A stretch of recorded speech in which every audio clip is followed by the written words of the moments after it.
Hai guys, apa kabar semuanya? Minggu ini aku ngobrol sama Dara the Virgin. Banyak tawa, susundaan maupun tangis di episode ini. Jadi kalau teman-teman sudah siap jadi pendengar yang baik, kita mulai aja ya.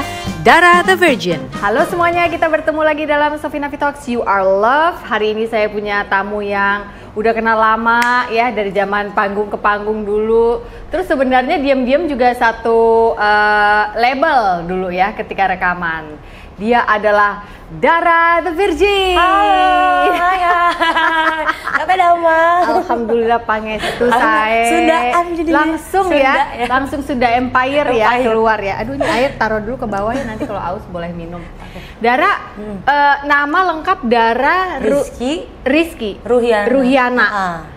Aku bacanya Dara Ruhiana. Oke, Dara Rizky Ruhiana. Aslinya dari mana ya? Tasikmalaya. Oh, Tasik, beneran Tasik nih kan? Tasik Totok. Bami Tasik berarti kamu bisa buat bakmi, bakso, cimol, cireng, sadayana. Enak.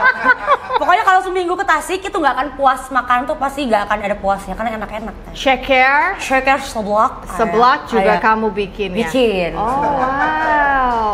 Nih ya, nggak banyak orang yang tahu kalau Dara ini sudah pindah domisili di Bali. Jadi kita berdua ini sudah menjadi penghuni Pulau Bali. KTP udah Bali teh? Udah, aku Badung. Sama. Aku Denpasar sih. Ya, jadi KTP juga udah Bali. Sudah, aku 8 tahun, kamu 9 tahun. Mau 10, berarti aku mau 9 ya, benar ya? Dan ternyata aku kemarin juga taunya dari si dua bersaudara itu, Ode geng itu, si Cika sama si Lia. Kak, kan ada Dara di sini. Dari siapa? Dara the Virgin. Oh, lagi show ya. Dia tuh tinggal di sini gitu. Dia tuh punya coffee shop dan yang lain. Oke, kita akan korek-korek sisi itu karena mungkin bagian dari itu teman-teman juga pengen kepo. Hah, udah di situ dari 2015? Iya. Awalnya tuh kenapa sih, kan bukannya kamu lagi sibuk-sibuknya sebagai frontman-nya The Virgin kan, penyanyinya kamu itu. Awalnya kenapa itu? Awalnya tuh kan waktu tahun 2015 itu The Virgin tuh lagi sepi job lah, lagi sepi job. Terus aku mikir nih di Jakarta tuh ngapain ya kalau nggak nyanyi gitu. Karena aku suka masak teh, makanya aku masak aja nggak suka ya, apa ceker. Emang beneran suka masak? Suka masak. Jadi aku masak seblak ceker, alhamdulillah tuh sehari ada 50 box. Nah, PO gitu orang? Enggak, langsung gini masak, ada yang order langsung aku kirimin gitu. Terus sendiri tayang ngerjain. Di Jakarta? Di Jakarta. Oh. Sendiri. Kesangan. Eta teh asin teh kono keringet. Lain kuliah. Pakai keringet gitu tah. Lain kuliah, oke. Nah, habis itu dari situ menghasilkan alhamdulillah cekernya 2 tahunan lah.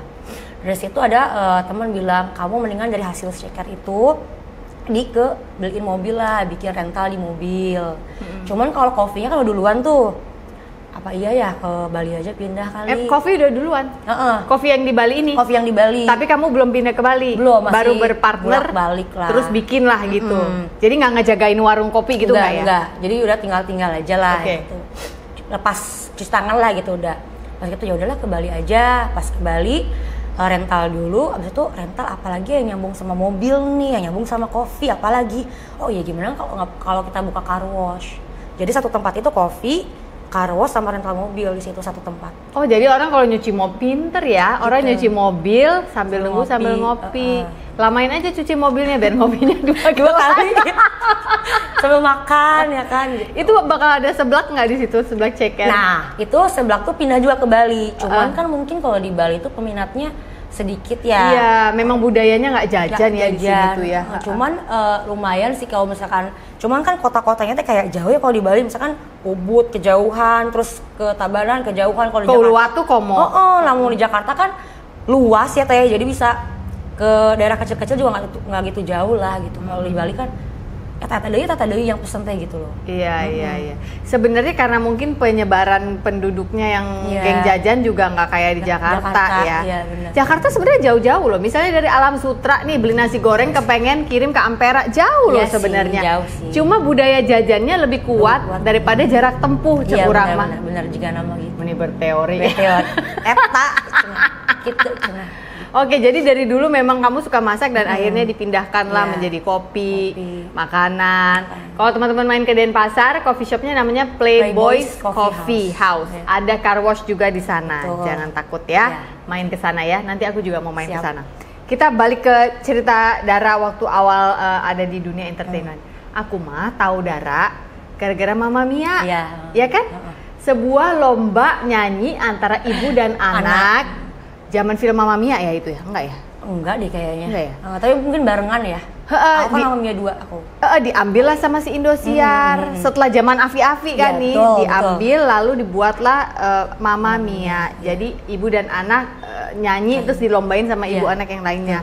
Terus waktu itu 9 besar kalau nggak salah ya kan? Betul. 9 besar. Nah 9 besar kan berarti nggak termasuk juara 1, 2, 3. Tapi waktu itu rupanya ada Ahmad Dhani, Pak D itu udah menangkap kayaknya matanya udah wah ini kayaknya bisa nih. Bener nggak dia jadi juri ya waktu itu? Jadi juri tapi pas di show yang belum ke TV-nya itu teh yang masih 6 per setiap minggu itu loh. Oh setiap gitu. Jumat. Mas Dhani jurinya ada Mbak Arzeti, ada Mas dulu Mas Tompe sama Mas Helmi Yahya ya aku lupa. Di situ nah jurinya Mas Dhani. Cuman kan itu belum masuk 16 besar juga belum tuh. Terus aku mikir ada nggak akan menang ini mah gitu. Ternyata Mas Dhani bilang, kamu kalau misalkan nggak masuk nih 15 besar ini nggak apa-apa, kamu langsung saya kontrak. Gitu. Oh gitu ngomongnya. Cuman ternyata masuk 15 besar sampai ke 9 yang tereliminasi itu. Oh. Gitu. Lalu setelah itu dia langsung malam itu juga pas tereliminasi langsung ditelepon sama manajernya almarhum Mas Iwan. Dara besok dipanggil ya ke RCM sama Mas Dhani. Alhamdulillah, akhirnya udah langsung datang. Awalnya emang kamu suka nyanyi? Itu sampai kamu ikutan sama mama itu kenapa itu awalnya? Ternyata aku bukan penyanyi, bukan anak festival yang ikut lomba atau anak band tuh bukan Teteh. Tunggu sebentar, ini menarik. Bukan. Gimana maksudnya? Bukan, jadi aku di rumah di Tasik tuh cuma sekolah. Sekolah tuh full day school, jadi jam 7 sampai jam 5 sore. Gak ada ikut lomba apa, paling dulu tuh ikut nasyid. Nasyid, akapela. Sudah nggak ikut lomba, pernah sekali-kalinya ikut lomba gara-gara dari nasid itu ikut lomba udah sekali doang. Abis itu Mamma Mia juga aku nggak tahu ada Mamma Mia tuh nggak tahu. Pas aku naik motor sama mama sesat ada si Uwa ya kakaknya papa. Lucu ya. Uwa bilang, "Neng ikut Mamma Mia aja." Nah, Mamma Mia teh. Itu loh lomba nyanyi emak sama anak. Cina. Emang iya gitu didaftarin sama Uwa aku teh. Si mama emang mau nah, kan gitu. Mama tuh kira, emang ayah gitu pas kita nonton acaranya, oh ya ayolah nyobain, si mama teh nyobain ke Jakarta, ada hoki nyata ya udah lulus gitu. Tapi si mama emang bisa nyanyi? Kan itu harus bisa nyanyi ibu dan anak. Ya lebih ke anak sih, mama kan lebih ke ngedampingin kayak mama manajerku gitu loh. Oh, itu nggak duetan ya waktu itu ya? Enggak. Oh, jadi kamunya nyanyi. Loh, tapi kan kamu sebelumnya nggak pernah manggung yang gimana. Terus langsung ke Indosiar ketemu, Bapak belanja ya ketahuan.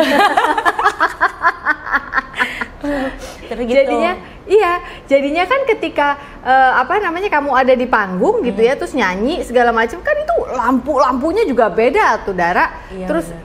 Orang-orang yang tadinya biasa kamu cuma lihat di majalah, di TV, ada di depan kamu Ahmad Dhani, Arzeti Bilbina, kayak gitu-gitu itu gimana rasanya?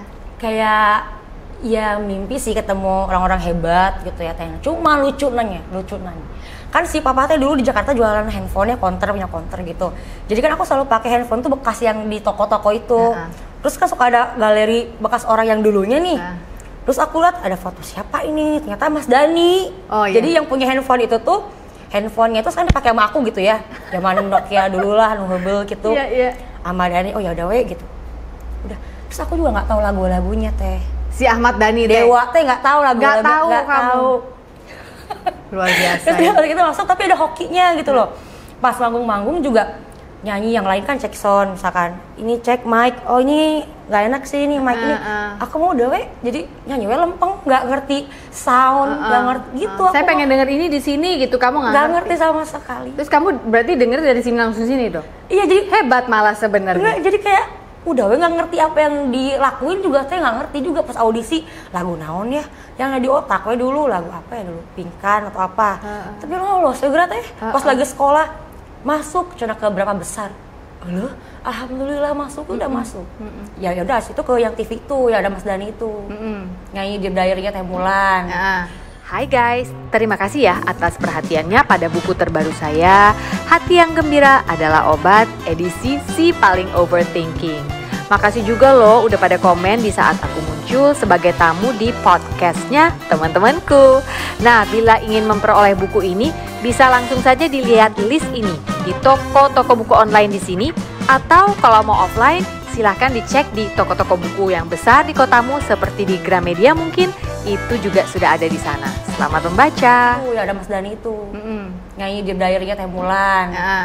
Terus dia bilang, udah bilang itulah yang kayak waktu itu. Ya lolos juga ke Mama Mia hoki berarti ya Teh ya? Ya emang udah jalannya.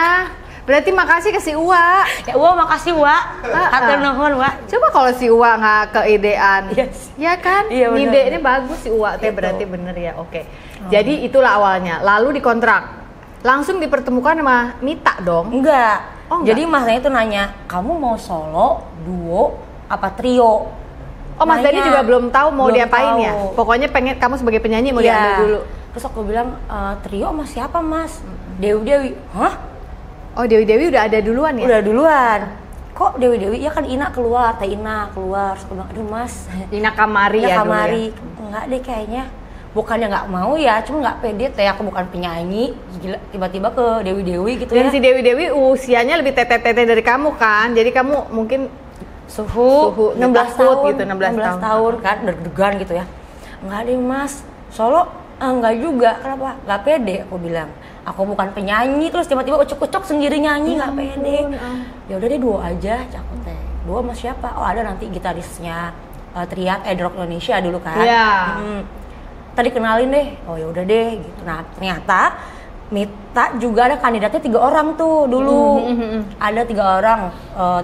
Nah, terus Mas Dani suruh Mita lihat aku di pas Mama Mia show itu, sebelum tereliminasi kan udah sempat diliatin tuh. Diancang-ancang sebelum aku tereliminasi itu. si Mita disuruh ngeliatin kamu. Oke. Jadi Mas Dani bilang, "Mit, aku udah calon lagi nih 1, jadi 4 sama aku tuh. Kamu lihat deh di Mama Mia," katanya. Namanya Dara, nonton. Nah, pas eliminasi diketemuin lah di RCM. Pas lagi rekaman teriatan. Terus di Mita tuh ngebelakangin aku gini. Aku sama Mama gitu. Mah, hari Mita teh cewek, cowok sih aku Teh. Kan pendek banget kan rambutnya ya Teh. Laki aja, tomboy berat. Tomboy gitu. Cik sama Teh, istri Neng. Amanya istri, diliatin. Pas balik badan, halo. Gening mah ternyata istri. Udah kenalan di situ. Lucu banget sih. Akhirnya udah dari situ nggak langsung dikontrak. Mas Dani suruh aku ikut backingin Dewa dulu. Oh sempat backingin The Rock dulu. Sambil proyekan rekaman The Virgin jalan tuh. Oh. Jadi biar aku ada pengalaman buat lihat ramainya penonton gimana gitu, lihat antusiasme penonton gimana gitu sih. Biar nggak nanti udah dikontrak pas lihat penonton banyak gemper minta pulang. Kayak ngompol lancingannya. gitu. Oke. Jadi dari situ awalnya. Terus kenalan lah akhirnya sama Mita. Dan ternyata dia menakutkan ketomboyannya nggak? Atau ternyata lebih Hello Kitty daripada aku. Masa? Dia tuh lebih perempuan, lebih bersih-bersih, beres, ngelap-ngelap tuh dia. Kalau aku lebih cuek lebih brutal. Dia lebih perempuan sebenarnya, cuman fisiknya aja yang kelihatan kayak laki tomboy gitu ya. Hatinya perempuan banget. Tuh kan. Jangan bernilai buku dari covernya. Iya, kalau kata Mas Pongki, buku yang jelek belum tentu isinya bagus. Bener dong. Oh kata Abdel ya? Kebulak ya. Iya. Oke, jadi itulah awalnya tahun 2000 berapa itu ya? 2008 kalau ngomongnya. 8. Berarti sekarang udah 15 tahun nih band? Iya, 15 tahun. Apa tuh rasanya punya band udah 15 tahun? Kayak just konser lah, naik turun gitu. Seneng banget. Jadi sampai hari ini semangatmu ngeband di The Virgin ini masih semangat. The Virgin apa Virgin sih? The Virgin. The ya pakai The ya? The Virgin. Masih kuat ya? Masih sama seperti dulu? Masih, cuman sebelum corona itu kan yang aku bilang 2015 itu sempat lagi sepi kan job. Nah itu kenapa kamu tadi bilang sempat sepi job kan belum COVID itu? Belum, cuma lagi gak ada job lah sama sekali waktu itu. Terus akhirnya dari aku sama Mita masing-masing, aku sih sebenarnya yang ide duluan kayak gimana kalau kan kita dulu punya janji nih ceritanya berdua tuh nggak mau terima proyekan masing-masing, pengennya berdua terus. Cuman setelah kita pikirin kayaknya nggak mungkin deh gini terus gitu. Kalau saya sepi nggak ada yang mau The Virgin kan nggak mungkin kita nggak jalan dua-duanya gitu. Akhirnya aku ngomong sama Mita, gimana kalau misalkan ada tawaran solo terima aja, aku bilang. Kan sempat tahu mereka juga budgetnya pas-pasan, nggak ada buat Virgin, adanya buat 1 orang kan lumayan. Oh, sempat mikir gitu ya? Sempet, terus ya udah terserah kamu, kata Mita. Ya udah nyoba ya, coba tuh aku solo, Mita bikin itu DJ, proyekan DJ tapi duo juga tuh, DJ gitu. Akhirnya ya udah. Jalan. Ya alhamdulillah, akhirnya Mita juga ada sendiri rame, aku sendiri rame. Mungkin jalannya rezekinya lagi sendiri-sendiri kali. Tapi nggak pakai berantem itu, nggak pakai pundung-pundungan. Ih lu mah ya mentang-mentang lu vokalis, lu mah pasti lebih bisa dong. Gua gimana harus bikin konsep baru apa nggak ada? Nah alhamdulillahnya, justru kalau kita bentrokan nih, misalkan Mita bentrok atau misalkan aku ada bentrok sama jadwal aku, Mit ambil aja nih job aku, kamu yang ambil, atau enggak Mita nih ambil dah job aku, harusnya sama aku, dia nggak bisa kan, paling gitu. Nggak pernah yang berantem alhamdulillah nggak pernah, karena aku udah kayak cewek-cewek loh ini. Padahal biasanya tuh untuk berantem itu ya? lebih enggak, alhamdulillah sih nggak pernah. Cocok ya berarti kalian. Malah kita berantemnya kayak kostum, terus karena Mita kan cerewet kan, bawel banget anaknya gitu, jadi masa? Iya bawel teh. Misalnya contoh-contoh, misalkan aku masuk rumah, sendal misalkan kepake, sendal kotor dilap lagi, dipel lagi, masalah gitu doang, masalah baju, kostum, gitu doang berantemnya. Cuma kalau masalah yang kayak kerjaan sih nggak ada sama sekali. Aku lebih nurut, kalau masalah band tuh aku lebih manut ke Mita sih. Karena dia udah musisi duluan ya. Bener. Usia jauh nggak sih terpaut? Mita 86, aku 91. Oh lumayan, ya 5 tahun mah ada. Jadi kayak kakak kamu gitu ya. Bener. Tapi dua-duanya posisi di keluarga anak pertama. Kalau kamu kan anak pertama. Mita anak pertama. Dia juga anak pertama. Tuh, sarua keras sebenarnya. Sebenarnya. Cuman ya kadang kalau kita berantem tuh ada yang ngalah. Kadang juga kalau misalnya nggak ada mau ngalah, mau manggung nih berantem. Baikan dulu ya. Baikan nih mau manggung biasa aja. Pas udah selesai berantem lagi. Oh. Yang penting di panggung mah jangan kelihatan aja gitu. Pas udah manggung selesai, udah mau baut-bautan ya udah berantem lagi gitu. Oh, jurus-jurusan lagi. Jurus-jurusan lagi. Cuma ntar baik sendiri, kayak gitu aja sih, makanya kita jadi kayak kakak adik ya sebenarnya. Kakak adik kan mau berantem kayak gimana juga nggak bisa lama. Betul, ujung-ujungnya pasti ngobrol dah. Terus kita mah kalau ada masalah pasti ngomong langsung. Misalkan gini, Mita aku nggak suka kamu ya, misalkan kayak kemarin ada satu lain hal ya. Aku ngomong, aku nggak suka nih kamu gini. Aku ngomongnya kasar sih teh, lebih kasar, lebih jor-joran lah gitu kalau ngomong. Terus ya udah harus gimana, bla bla bla. Jadi kita harus saling ngomong aja apa yang kita nggak suka, langsung diomongin, jangan dipendam, itu yang bikin kita awet sih. Gitu ya? Misalnya sakit hati aja ya udah, orang tuh kenyataannya kok aku sih gitu. Oh. Jadi kalau misalnya terima syukur, enggak ya udah. Iya. Gitu. Tapi kalau nggak terima kan besok jadi ribut lagi nggak? Ribut, cuma itu ribut berantem baikan lagi gitu sih. Nggak yang lama banget tuh enggak. Enggak ya. Nah kalau soal musik gimana? Nggak ada misalnya kamu Dara kayaknya nyanyinya kurangnya, coba kamu latihan lagi di bagian ini karena kan dia lebih musisi duluan dan itu gimana? Nah aku tahu kayak sound system gimana nyanyi itu dari Mita yang ngajarin. Neng kalau misalkan nyanyi itu monitor vokal di sini ya, terus kalau kamu ngerasa nggak enak kamu pakai ear, kamu beli ear monitor. Nah belilah ear, waktu itu sempat beli ear. Aku juga belajar penyesuaian, dulu aku pakai 2 ear, terus juga masih nggak paham tuh anaknya gimana ya, masih nggak ngerti tuh. Jadi tunggu, buat teman-teman yang mungkin, maksudnya apa sih ear monitor? Jadi kita pakai earphone di sini, itu jadi sistemnya itu udah disambungin ke operator di depan, sehingga nanti kita bisa pilih nih guys, naikin suara pianonya, naikin suara drumnya ilangin, saya nggak perlu dengar, saya mau dengar suara saya juga naikin, jadi nanti diaturnya begitu. Kalau orang yang nggak terbiasa, malah bingung kan? Betul. Karena kan biasa dengar sendiri begini, begitu di sini kan kenceng banget, kok ini kekenceng, jadi fales malah kadang-kadang ya, bener nggak sih? Nah itu makanya pas awal-awal aku pakai ear tuh pakai dua-duanya teh. Dan nggak ngerti aku vokal terus dinaikin atau misalkan gitarnya jadi rata semua orang jadi rata kan. Tapi aku pakai dua-duanya nih, pernah waktu itu set. Nah pas selesai nyanyi set, kan kita selalu ada rekaman tuh teh kalau. Terus Mita tuh udah ngasih tahu, aku belum ngeh tuh, dulu masih umur 17 tahun 2010, setahun The Virgin baru keluar kan. Aku nggak ngerti, Neng kamu nyadar nggak kamu nyanyi di bawah nada, jadi misalkan nadanya di apa, aku turun 1 nada gitu loh, tapi udah aja stuck di situ beberapa lagu, tapi aku nggak ngeh karena aku pakai 2 ear kan. Iya. Terus aku nangis, aku nonton rekamannya kamu nangis. Iya aku nangis, terus aku harus gimana nih? Coba deh kamu belajar, dia bilang. Coba pakai 1, Jadi kamu satu denger di panggung gimana, satu kamu vokal aja. Jadi kamu tuh nggak terdoktrin sama yang lain. Dari situ tuh mulai belajar, mulai ngerti. Oh ternyata enak tuh, aku ternyata vokalnya harus gini ya, di sini harus gini ya. Nah di situ lo belajar aku pelan-pelan, jam terbang juga. Alhamdulillah ngerti gitu. Tapi emang enakan pakai satu sih, kalau aku juga. Kalau pakai dua, kayaknya aku di dunia lain gitu. Iya kan? Dungdeng. Juga nggak ada orang lain, kayak sorangan gitu. Iya benar. Kayak antara mau demam nggak demam, dungdeng namanya. Sundanis. Description is the best. Kayak dungdeng kayak tepugu kayak sorangan di sini nyanyi gitu kan. Nggak iya rame orang di sekitar, tapi gue merasa sendiri dalam keramaian kata lagu Ahmad Dhani. Ya gitu bener-bener teh. Iya mungkin gitu. Ahmad Dhani dulu sering dungdeng ya. Dungdeng juga doang. Jadi dia ngerasa jadi bikin lagu dungdeng. Pakai bahasanya dia sendiri ya kan. Gitu. Oke. Gitu. Waktu ini rada sensitif ya pertanyaan ini gue mau nanya, tapi gue jadi inget karena dulu setiap kali ke acara Inbox atau Dahsyat atau apa pasti ada The Virgin. Mau promo nggak promo pasti ada. Ulang tahun RCTI ada, ulang tahun RCTI ada, pokoknya ada ya. Ada aja terus, luar biasa, pokoknya selalu ada. Jadi kayak wow, jobnya gila. Itu yang kelihatan. Belum yang kalian off air kemana kan kita nggak tahu ya. Pertanyaan, ketika itu akhirnya suatu hari tiba-tiba menyepi itu, kalau menurut Dara itu apa yang terjadi pada saat itu? Kalau kita nih si publik, si awam berpikir apa karena waktu itu kan si Mas Dhani sempat ada kasus tuh yang sempat harus dipenjarain dan segala macam.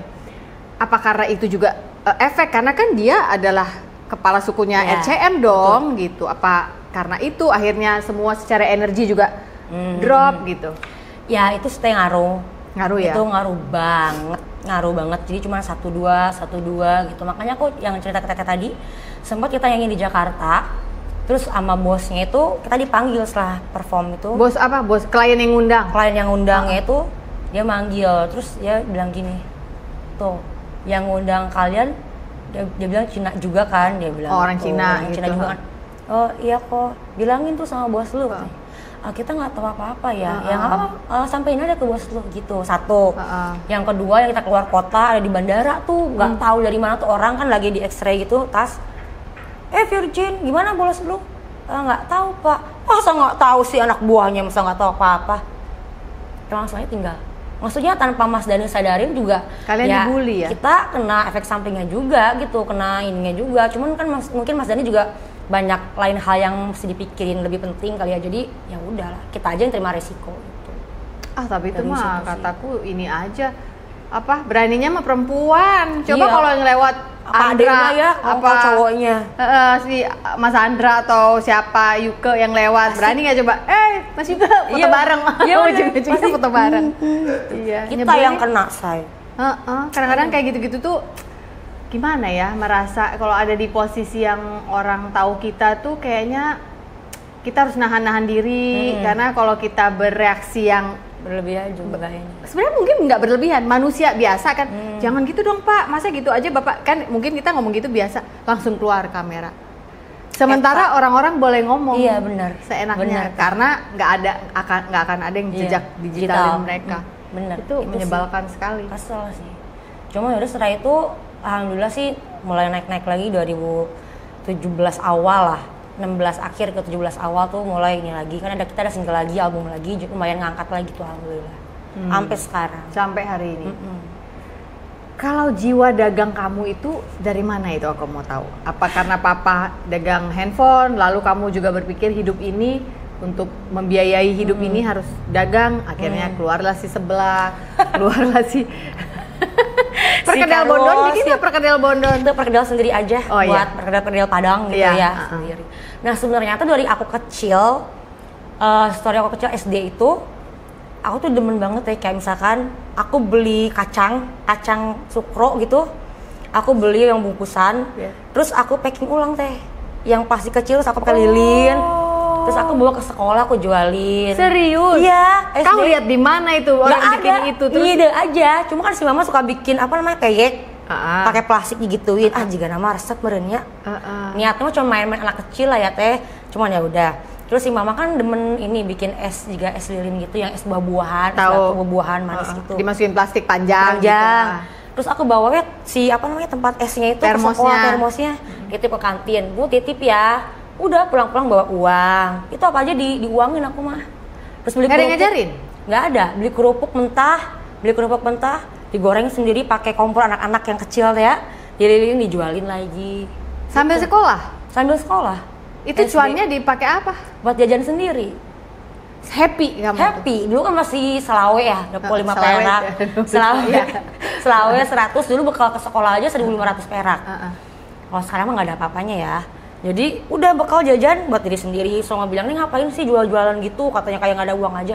Suka aja gitu. Oh kayak, bukan karena kamu, kasihan lihat orang tuaku, aku mau membantu bebannya, nggak gitu? Enggak. Nah udah gedenya gitu. Udah gedenya? Udah gedenya gitu. Waktu kecilnya lebih ke happy aja sih. Cuma 16 tahun itu ya udah jadi tulang punggung keluarga gitu.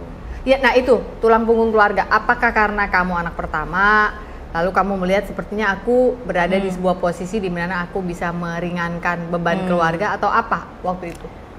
Awalnya sih enggak ya, teh pas The Virgin keluar tuh nggak ada beban sama sekali lah. Cuman ada masalah-masalah, akhirnya itu ternyata aku kerja tuh harus buat keluarga ya. Akhirnya aku ngumpulin kan kayak dari manggung-manggung, invest segala macem gitu. Aku kumpulin, akhirnya bisa ngebantu tuh. Kayak dulu mama ada masalah sama papa, aku yang ngeberesin masalahnya gitu-gitu.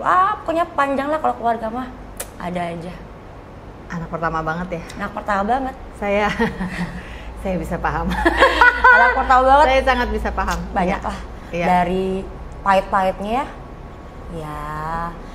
Pokoknya intinya dari aku umur 16 tahun, dana yang aku kumpulin sampai aku pas umur, ya ini dewasa ini. Pokoknya intinya pas aku mau pakai udah ludes, nggak tahu kemana. Intinya gitu. Marah dong? Marah, ya maksudnya dari 16 tahun aku ngumpulin hilang. Dan pas pengetahuan aku ya itulah. Jadi aku harus dari nol lagi, memang dari nol, makanya aku muter tuh bisnis apa ya, hanya buka ceker segala macam dari nol lagi. Berarti pada waktu itu, berarti itu terjadi sebelum kamu jualan ceker itu. Jadi itulah bensinnya yang bikin kamu, saya mau kerja, harus jualan ceker karena duit hasil nabung kemarin hilang. Iya, itu juga kan ada yang nanya kan, kamu bisanya apa selain nyanyi? Katanya. Masak, aku bilang. Ya udah masak katanya, bisa jadi duit tuh. Dia bilang. Akhirnya udah siapa yang bilang gitu? Si partner bisnis kan. Ya udah aku masak, akhirnya bener ngasilin. Jadi pas aku kehilangan semua investasi aku yang dari umur 16 tahun, 2009 aku kehilangan tahun 2020 ya tuh. Itu sakit hati banget sih teh, kayak pas aku butuh kayak aduh gimana ya, nggak ada pada semua kan hilang. Ya udah akhirnya aku dari nol masak, dari nyanyi ngumpulin lagi dikit-dikit gitu. Tapi kamu sama mama udah beres urusan itunya. Kalau boleh share ya, kalau nggak mau juga nggak apa-apa sih. Sudah terjadi satu ini rekonsiliasi nggak soal itu, kan udah berapa tahun yang lalu ini? Udah sih, sebenarnya lebih ke kan mau sama aku udah cerai nih sekarang.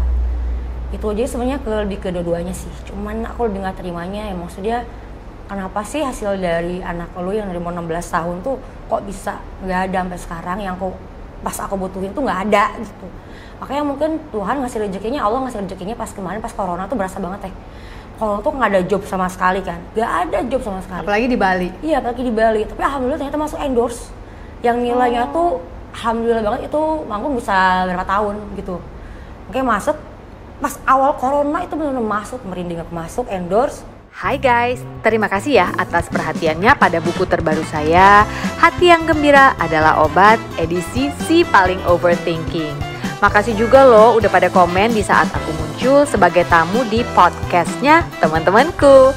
Nah, bila ingin memperoleh buku ini, bisa langsung saja dilihat list ini di toko-toko buku online di sini, atau kalau mau offline, silahkan dicek di toko-toko buku yang besar di kotamu seperti di Gramedia mungkin, itu juga sudah ada di sana. Selamat membaca. Pas awal corona itu benar-benar masuk, merinding aku masuk endorse, dan lumayan sih gitu. Buat hidup, buat sangat-sangat cukup banget. Pas aku ini kayak mungkin Allah tuh gantinya ini kali ya, pas saat orang kesusahan nyari kerjaan, aku malah dapat rezeki gitu. Mungkin tapi itu kan kamu harus nunggu berapa tahun berikutnya. Corona itu 2020. Masalah yang duit kamu hilang menurut kamu nggak tahu itu kan 2016. Pokoknya dari 2009 aku investasi sampai aku 2019 20 lah, pokoknya dikit-dikit hilang sampai 0. Itu emang aku udah ikhlasin sih, maksudnya ya udahlah gitu. Mungkin juga emang bukan rezeki aku, mungkin juga Allah lagi nguji aku ya, meskipun sama orang terdekat gitu. Cuman setelah itu aku kayak ikhlas, ya udahlah. Cuman masih seikhlas-ikhlasnya aku ya Teh ya, kayak kenapa sih gitu harus sama anak sendiri gitu. Yang sampai sekarang sakit hatinya tuh itu sih, susah, kayak nggak terima. Cuman Allah tuh kayak ngasih, kalau aku ada kekurangan kayak aduh kayak nggak ada duit nih, ada aja gitu, ada aja, nggak nyampe berapa hari berapa minggu tuh ada aja rezeki yang masuk gitu. Mungkin Allah gantinya di situ kali ya gitu. Tuhan baik kayak banget gitu ya sih. Baik banget. Kayak pas corona itu dari 2020 ya, corona tuh 2020 lah ya sampai resminya 2022 kan. Ya, An 2 tahunan. Makanya pas endorse datang tuh nominalnya lumayan besar Teh. Jadi alhamdulillah. Jadi kayak aku ternyata mungkin ini ya Allah ngebantunya tuh pada saat lagi susah bener gitu. Ada rezeki. Berarti waktu kamu mulai pindah ke sini di 2015 itu keadaan ekonomi masih morat-marit dong? Iya. Pokoknya jual ada uang. Iya. Pakai hidup. Jual lagi, entah besok, entah seblak, entah apa, jual ada uang lagi. Jual kopi ada uang lagi. Iya. Oh, untuk nabung belum bisa pada saat itu. Pas pindah ke Bali, alhamdulillahnya rezeki ada aja. Kan katanya orang Bali tuh ada yang bilang gini, katanya orang datang ke Bali, pindah ke Bali itu jodoh-jodohan. Katanya kalau misalkan tanah Balinya tidak menerima orang itu, dia akan kembali ke semula. Jadi misalkan lu tinggal di Bali cari kerja, lu nggak jodoh, nggak akan jalan di Bali, katanya gitu. Mereka akan kembali ke asalnya mereka di mana misalkan. Cuman kalau dia udah datang ke Bali dan ada rezekinya di Bali, itu pasti datang terus katanya rezekinya. Makanya alhamdulillah pas pindah ke Bali, yang totally for good ya di Bali, itu rezeki ada terus Teh. Tuh aku merinding, kayak Solo tuh ada, kemarin tur Solo aja sendiri aku 25 kota. Oh iya? Iya, tur Solo sendiri. Terus sendiri? Ada lagi, sendiri 25 kota. Iya, itu kan bagi-bagiannya sama manajemen doang, nggak sama partner lagi. Oh nggak masuk manajemen? Oke nggak apa-apa.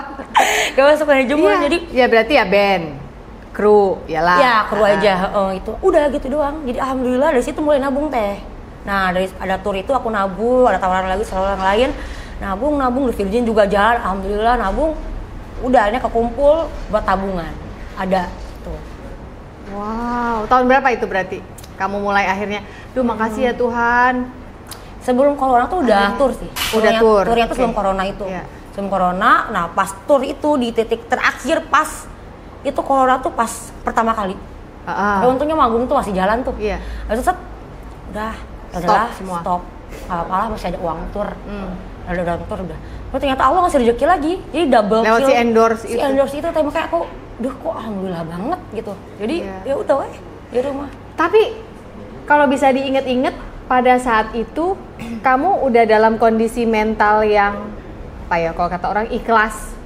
Atau apa yang kamu ingat dari itu sebelum akhirnya ada tur, ada ini kan kita mungkin bisa belajar dari ini semua. Namanya manusia ya, walaupun mungkin pasti nanti ada netizen yang nggak boleh gitu Dara, namanya orang tua. Benar. Kita di sini mendengarkan cerita orang bukan untuk komen-komen hidup mereka, kita nggak pernah tahu rasanya jalan di dalam sepatu mereka. Tapi yang aku mau belajar dari kamu adalah ketika finally kamu merasa Tuhan buka pintu nggak nanggung-nanggung ya, buka semua gitu. Apa kondisi hati dan mentalmu pada saat itu yang kamu inget? Aku sih sebenarnya udah ikhlas tuh, bener ikhlas banget ya. Ikhlas ya, ya udah mungkin emang bukan rezeki aku sih, mungkin aku emang investasi itu segala macam yang buat orang tuaku. Tapi ada beban lagi Teh. Setelah itu tuh bukan cuman tanah-tanahku yang dijual, itu tanah sawah dijual semua Teh. Yang di Tasik? Iya. Itu tuh udah mamaku kan cerai. Mamaku cerai, papaku cerai. Mama nikah lagi, papa nikah lagi. Tapi aku jadi punya 3 keluarga. Aku harus membiayai adik-adikku. Mama keluarga baru. Papa iya. Buat aku. Terus aku bilang, aku sampai bilang ke Allah, ya bilang gini, ya Allah, terus aku kapan nabungnya sih? Aku bilang, kapan aku nabungnya? Mas buat mereka terus aku bahagianya kapan? Aku bilang, aku membiayai mama, papa. Terus adikku juga yang cowok udah punya istri kan, udah punya anak. Jadi pas aku punya anak dari si yang ini, aku juga yang biayain. Terus adekku lahiran juga aku yang ini. Terus aku kapan bisa nabungnya? Aku bilang gitu. Makanya mungkin hasil rezekinya itu pelan-pelan ada aja. Makanya sekarang alhamdulillah aku nabung. Kan rumahnya Tasik ada gitu. Cuman kok pengen punya rumah sendiri gimana. Akhirnya Tuhan ngasih jalan, ada tour. Terus sekarang aku mulai kemana ambil rumah di Bali kan. Alhamdulillah. Cuman kayak aku mikir, aku nanya ke Allah, ya Allah aku dosa nggak ya kalau aku sekarang mulai untuk maintain ngasih ke mama ke papa, sampai kapan aku ngasih terus gitu loh. Mama udah punya suami, papa punya istri, harus bertanggung jawab masing-masing kan. Kenapa harus aku terus gitu? Makanya kemarin aku kayak, aku dosa nggak ya? Aku dosa nggak ya sama orang tua gini? Tapi alhamdulillah sih, aku udah mulai ngerem gitu ya, ngasih ke mereka, ngerem. Ada batasan sehat ya? Mulai ngerem, tapi lo nggak, malah bukan memperpendek rezeki, malah memperpanjang teh. Oh wow. Makanya aku bilang mungkin apa yang aku pertanyakan tuh udah dijawab sama Allah ya gitu. Jadi mungkin ini waktunya aku berdiri lagi, bisa nabung gitu. Ya udah, sekarang alhamdulillah. Cuman ya itu kayak punya 3 keluarga. Iya. Yeah. Kadang kan mama gimana, bapak gimana, ya aku bingung ya. Setiap orang kan punya masalah masing-masing. Mungkin ada yang orang tuanya berkecupukan dari kecil, tidak perlu membebankan ke anaknya. Kan ada juga yang orang tuanya berkecukupan dari kecil, anaknya juga saya senang-senang gitu ya. Cuma pas udah dewasa, pisah, terus malah jadi melorot, kan nggak ada yang tahu. Nggak ada yang gitu. tahu ya. Jadi aku kayak mikir, terserah lah orang mau ngomong apa ke aku di Bali juga berdiri sendiri sama adikku yang cewek gitu. Oh, adik cewek ikut ke sini. Ikut. Aku ajak ke Bali karena dia tuh kan kuliah, aku yang biayain juga kuliah. Kuliah di Bali dia? Kuliah di Jakarta. Oh, Jakarta. Di Atma Jaya kan, kuliah. Terus aku bilang gini, sama minta uang terus. Aku masak ceker. Maksudnya aku ya, istilahnya aku penyanyi. Terus aku masih mau loh ngebox-boxin. Pesen online gitu buat nganterin, urusin online-nya segala terus adik aku waktu itu cuma nonton TV aja gini, nggak ada ngebantuin sedikit pun. Terus tiba-tiba dia ngomong gini, teh enaknya jadi ada temanku, adiknya ini bisa keliling ke luar negeri sama kakaknya. Dia ngomong ke aku dan keadaan aku tuh lagi kucel habis masak teh ya, panas capek gitu ya habis masak seharian. Aku lagi closing, tiba-tiba dia ngomong gitu, coba apa yang teteh rasain? Teh kok enak ya temannya teteh bisa keliling luar negeri? Aku gituin, maaf ya, Pot, kalau mau kayak gitu lu aja. Temen gue jual diri, gue bilang. Kalau gue mah halal kerjanya, nggak ada duit juga gue masak. Kalau mau jadi gitu dia ani-ani sana. Aku gituin. Aku mah nggak mau kayak gitu, kalau mau dari dulu udah kaya, aku bilang. Aku gituin teh. Maksudnya, ya sekarang kita kerja dari kecil pakai kerja keras, pakai keringat. Masa iya gitu ya, cuma pengen uang langsung gede atau keliling luar negeri harus jual diri kan nggak mungkin. Aku nggak tahu ada apa gitu. Lu kalau misalkan emang mau happy ke luar negeri keliling, sono itu bukan gua, aku bilang. Dia sama hair dryeran. Saya hargaan aing tuh aja. Dulu buat aing cak teh. Mana nyaho aing masak ti isuk-isuk pikeun ka peuting cak teh. Jang naon jang saharia cak teh. Aku gituin. Dia minta maaf. Terus aku bilang gini akhirnya. Lu keluar dari kuliah. Pengen tahu rasanya kerja kayak apa, capek, keluar dari kuliah kerja di Bali. Akhirnya dia ikut nurut kerja di Bali yang sehari 300.000.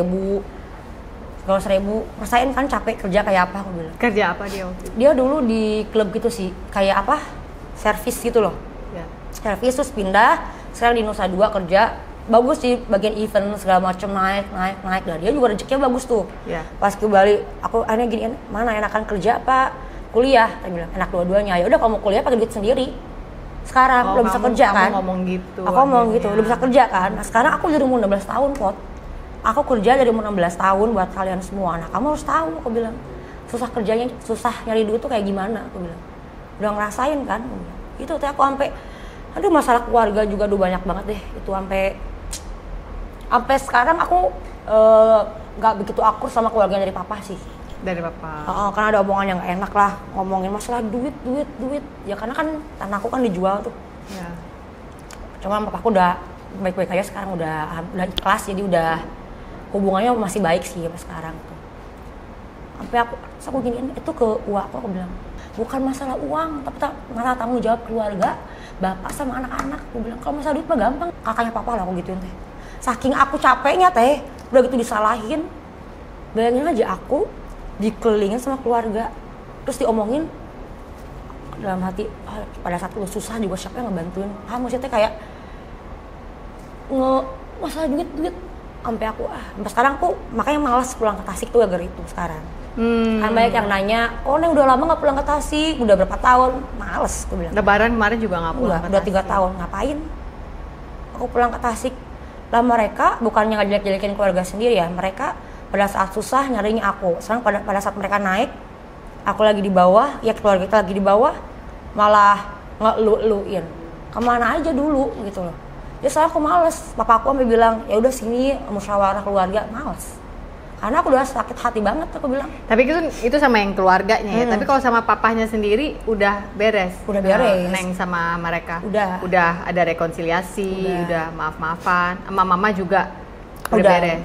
Itu sih yang terpenting. Udah ikhlas itu ya, sebenarnya udah ikhlas, alhamdulillah. Aku juga sekarang juga udah, ya mau gimana lagi, rezeki mah ada aja lah dari Allah yang ganti. Cuman udah ikhlas aja. Dan yang penting kayaknya pelajaran hidup kalau kita menjalani sesuatu yang dalam lembah yang mungkin mirip ya dengan Dara adalah apa ya? Jangan mengeraskan hati kali ya. Emang sih sakit sih, pasti emosi marah, nggak mungkin lah ya manusia nggak marah, merasa ketika gua udah melakukan tanggung jawab yang terlalu over nih. Bener. Beban gua, ibaratnya truk ngangkutnya udah kebanyakan overload gitu. Jadi ketika akhirnya kalau kata orang Sunda bitu ya, meledak ya, bitunya bitu. Ya udah, memang lagi musimnya orang itu lagi meledak aja, dan kita yang ada di sekeliling ini sebaiknya hanya mendoakan, menyemangati dan mendoakan sih menurut aku, karena yang bisa pegang hati orang itu memang cuma Allah ya, cuma Tuhan gitu, yang akhirnya melembutkan dan akhirnya terjadi rekonsiliasi itu. Tapi sekarang setelah Dara udah mengerti menjalankan batasan sehat antara anak dengan orang tua, atau bahasa kerennya mah healthy boundaries namanya. Ayo namakan mental awareness, hashtag bahasa gaul ya, hashtag self love, terus hashtag day now healthy boundaries, pokoknya gitu lah.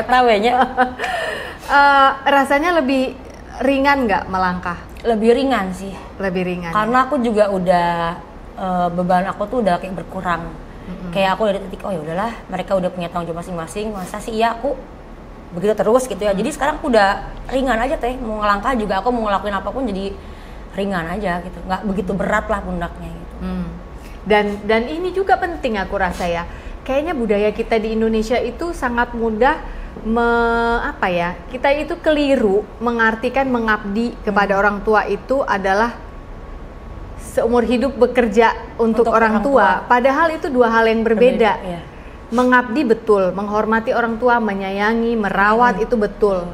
Tapi namanya anak ke orang tua itu kasih sayang, pengorbanan dan yang lain-lain pasti lebih besar orang tua ke anak. Karena kan itu kayak nyirem gitu kan ya. Nyirem air kan gampang ke bawah. Kalau kita ke atas harus siram-siram gitu, balik lagi dikit. Nggak kuat kan? Nggak nyampe airnya. Mau beli jet pump yang kekuatan berapa kan gitu ya. Jadi mungkin ini bagus nih hari ini menurut aku episodenya buat teman-teman yang mungkin sedang mengalami hal yang serupa. Mungkin harus akhirnya sampai kepada titik ikhlas itu seperti yang tadi Dara cerita, sama langkah konkretnya adalah berlakukan batasan sehat. Sebenarnya dan ikhlas juga sih. Sedikit cerita lagi teh, aku sampai saking stresnya ya masalah itu sampai aku keluar air susu. Hah? Berarti hormonal terganggu? Iya. Sampai air susu aku benar-benar keluar. Aku kan belum punya anak, belum nikah. Sampai keluar air susu saking stresnya. Iya, itu hormonal itu. Iya. Itu sampai keluar, tiba-tiba basah aja kok. Ternyata keluar. Terus aku nanya, aku takut kan kenapa nanya-nanya, ternyata ya udah kalau orang stres berlebihannya begitu katanya. Hormonalnya timpang. Di usia sekarang yang perempuan itu kan juga ada masa namanya perimenopause. Yaitu usia di sekitaran akan menuju menopause. Ini jarang sebenarnya dibahas di masyarakat kita karena dipikirnya, perimenopause itu kan biasanya nanti kalau udah tua, udah mau meno baru. Enggak.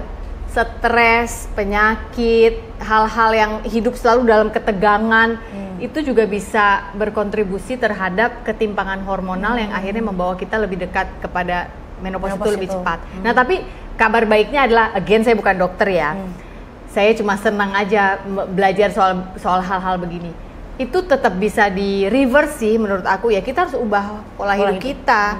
Nggak cuma masalah makan sehat, ya, tidur yang cukup, manajemen stres yang baik dan mendekatkan diri ya. Jadi aku selalu bilang, karena ya aku juga mengalami hal yang banyak ya sebagai anak pertama, makanya aku ngertiin banget pas kamu ngomong gitu tadi tuh ya, gue teh juga anak pertama gitu, banyak banget hal yang gitu. Tapi kalau menurut aku ketika kita akhirnya ada di titik di mana udah deh, nih Tuhan, nih masalahnya aku ambil, aku taruh di kaki Tuhan aja, aku udah nggak bisa, udah nggak kuat, udah nggak bisa, ya itu titik ikhlas gitu. Nah dari sana Tuhan akan bentuk karakter kita lagi, dan ketika karakter kita sudah siap menurut Tuhan, itu rezeki nggak kelar tuh. Yang seperti yang tadi kamu bilang, malah di tengah-tengah COVID kamu dapat endorsement, dapat ini. Orang-orang kan sering berpikir, oh pasti karena kamu baik ya, kamu mungkin amalnya banyak, kamu banyak sedekah. Iya betul. Tapi apakah kita bisa melakukan itu tanpa terlebih dahulu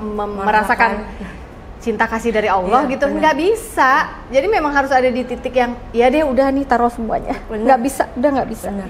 Baru jalan.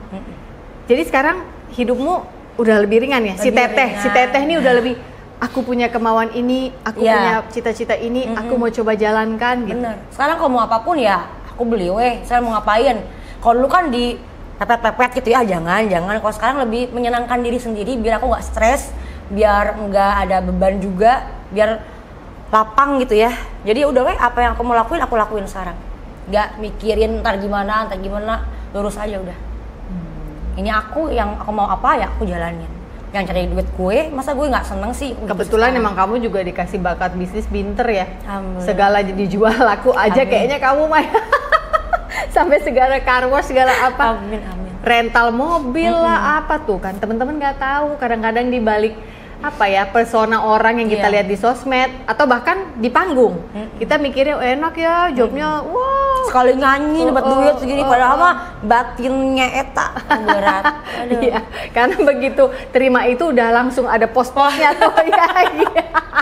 Ini kesini, langsung bercabang. Gitu. Tapi ketika akhirnya sudah bisa ikhlas, wah luar biasa. Tapi oke, ini another sensitive question, boleh jawab boleh nggak? Dengan semua permasalahan yang sudah dilalui sebagai anak pertama ini, ada rasa khawatir nggak untuk finally suatu saat mau berumah tangga? Takut. Aku takutnya gini, orang tua gue aja cerai ya. Ntar gue pas sayang sama orang, terus udah sayangnya ditinggal, kayak mama gitu ya aku bilang gitu. Terus papa juga tinggal sama mama lah sama-sama. Terus kayak sekarang aku mikir, apa aku harus bagian dari sini dulu ya? Jadi pas saat aku menemukan orang, itu nggak ketergantungan gitu loh teh. Aku nggak mau yang sekarang nikah terus tercerai. Sekarang kan banyak tuh anak milenial yang nikah terus itu cerai. Nah, udah generasi Z, udah nggak milenial, Oh iya, kita yang milenial ya. Salah. Generasi muda ya sekarang ya Z ya. Z. Nah nikah terus cerai. Udah 20 tahun udah nikah. Nah terus aku nggak mau yang aku kecintaan sama orang nih, aku nikah bahagia. Terus pada saat susah cerai. Nah aku mendingan sekarang ngebahagiain diri sendiri dulu aja gitu.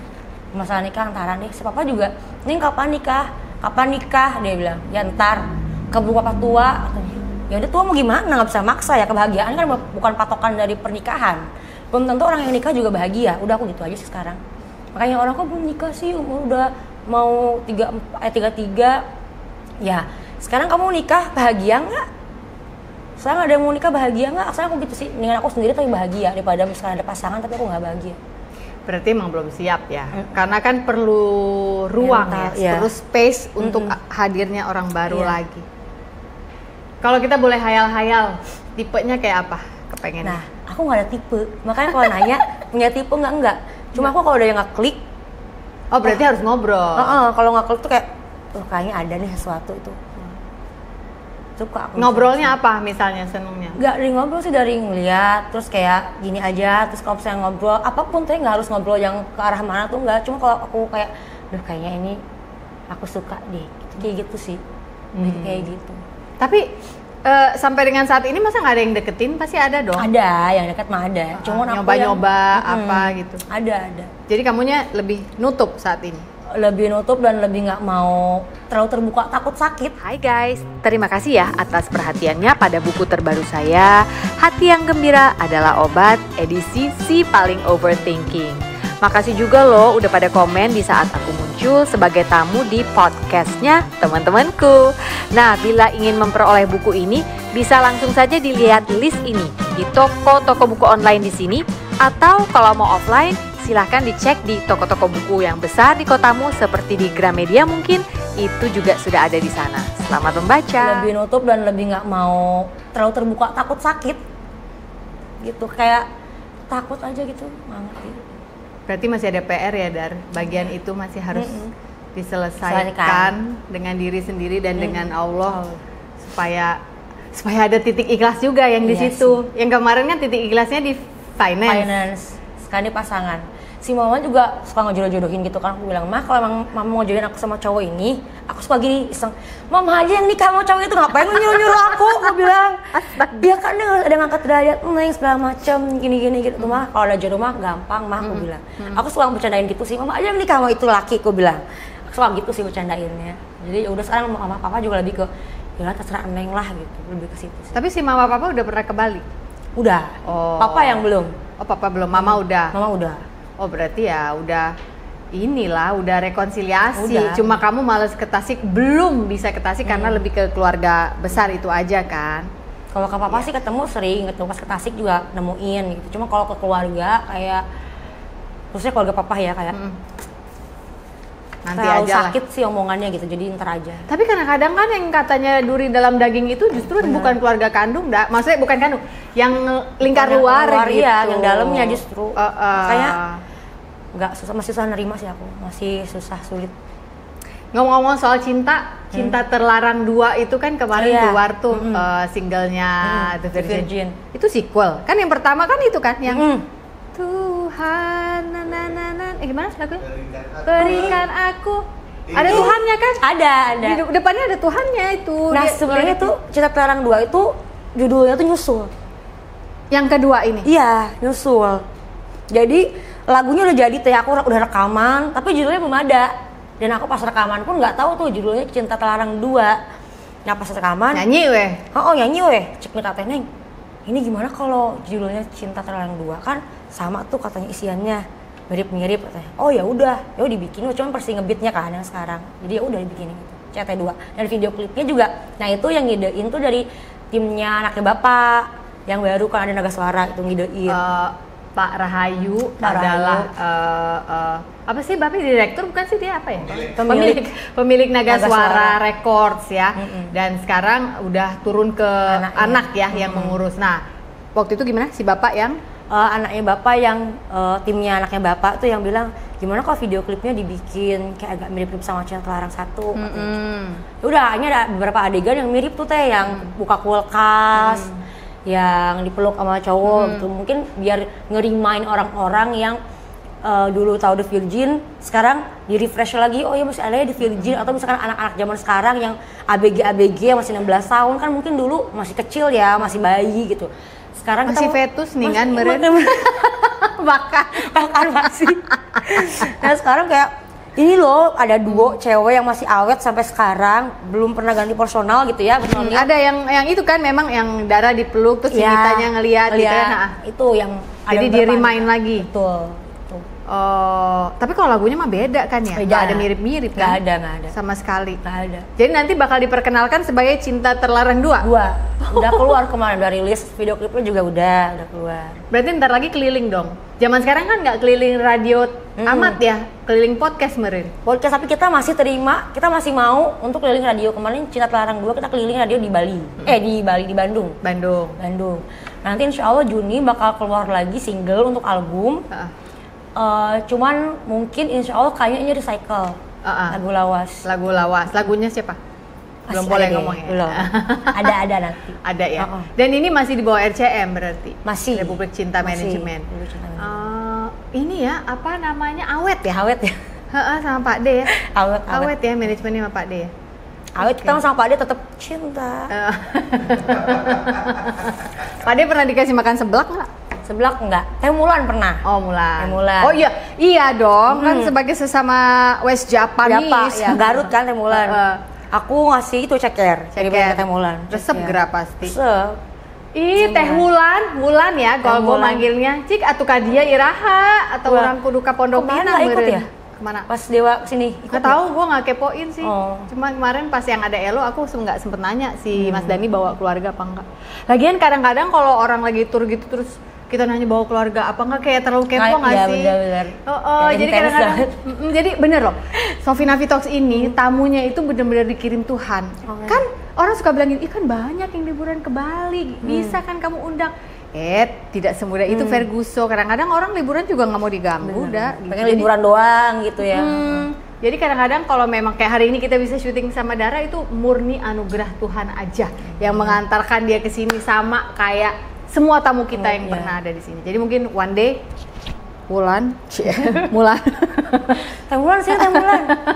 sebagai teman salon saya zaman dulu waktu rambut kuning merah hijau apalah itu, marilah kita bereuni lagi, bertemu ya. Oke, terakhir sebelum kita udahan, ada yang Dara mau ucapkan ke teman-teman yang mungkin sedang mengalami masalah yang serupa.